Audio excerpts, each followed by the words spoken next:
أعوذ بالله من الشيطان الرجيم بسم الله الرحمن الرحيم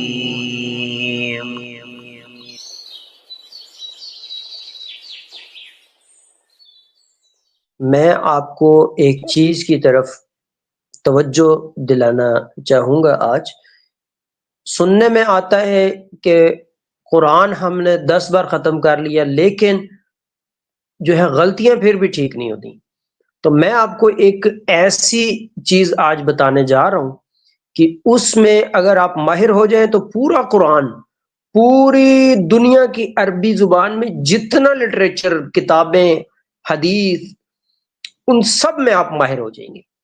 وہ صرف 28 حروف ہیں۔ کون سے؟ الف سے لے کر یا تک، الف با تا ثا جیم ہا خا آخر تک۔ ان میں ہم کو پتہ ہی نہیں ہوتا کہ کون سا زبان کو کدھر ٹچ کرنے سے ادا ہوگا، تو یہاں سے ہم اگنور کرتے ہیں۔ اور ٹیچرز بھی آج کل جو ہے ان کو بھی میں یہی کہنا چاہوں گا کہ جو الف سے یا تک کی پہلی تختی ہے نا، اس پر آپ محنت کروائیں۔ الف منہ سے خالی حصہ جو ہے وہاں سے ادا ہوگا، الف، با با با، ٹھیک ہے۔ اب یہ تو ٹھیک ہے، نارمل لفظ ہے۔ اب تا کے بعد جو سا ہے اس میں سیٹی نہیں بجنی چاہیے، کیونکہ وہ پھر سین بن جائے گا، سواد بن جائے گا۔ سیٹی والے حرف کون سے ہیں؟ زا سین سواد، جس میں سی کی آواز آتی ہے۔ تو یہ چیزوں کے اوپر ہم نے پہلے ہی اگر ہم اس پر فوکس رکھیں، توجہ کریں، تو آگے جا کر پھر ہم مطلب ہے کہ پھنسیں گے نہیں کہ قرآن کے الفاظ میں غلطی ہو رہی ہے۔ پھر ٹیچرز سے میری گزارش ہے، جو کوئی ایسا اسٹوڈنٹ آپ کے پاس آئے اس کو شروع سے نہ لگوائیں، اس کو نہ کہیں کہ تمہارا قرآن غلط ہے، تم قرآن کو چھوڑو، پہلے قاعدے پہ آؤ۔ نہیں، اس کو کہیں قرآن روزانہ پڑھو۔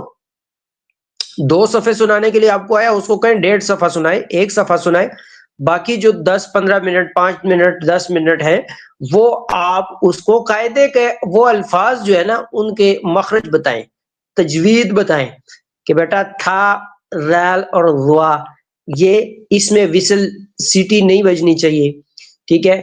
موٹے حروف کون سے ہیں، ٹھیک ہے جی، جھٹکے والے حروف کون سے ہیں، ٹھیک ہے جی۔ تو یہ چیزیں بہت ضروری ہیں۔ اور اس سے ایک اور چیز جو ہے نا وہ بھی حاصل ہوگی، قرآن کے معنوں میں تبدیلی نہیں ہوگی انشاءاللہ، ٹھیک ہو گیا۔ اب ایک مثال دیتا ہوں میں، جیسے کاف 2 قسم کے آتے ہیں، الف سے یا تک جو لیٹرز ہیں، ان میں ایک ہے نقطے والا کاف اور ایک ہے بغیر نقطے کے۔ جو نقطے والا ہے اس کو بولتے ہیں موٹا قاف، قاف قاف، اور جو باریک ہے اس کو کہتے ہیں کیف، ٹھیک ہے جی۔ اور عربی میں کیا تبدیلی ہوتی ہے قرآن میں آپ کو بتاؤں، موٹے قاف کے ساتھ آپ پڑھیں گے نا قلب، اس کا مطلب ہے دل، میننگز کیا ہے اس کا؟ میننگز ہے ہارٹ۔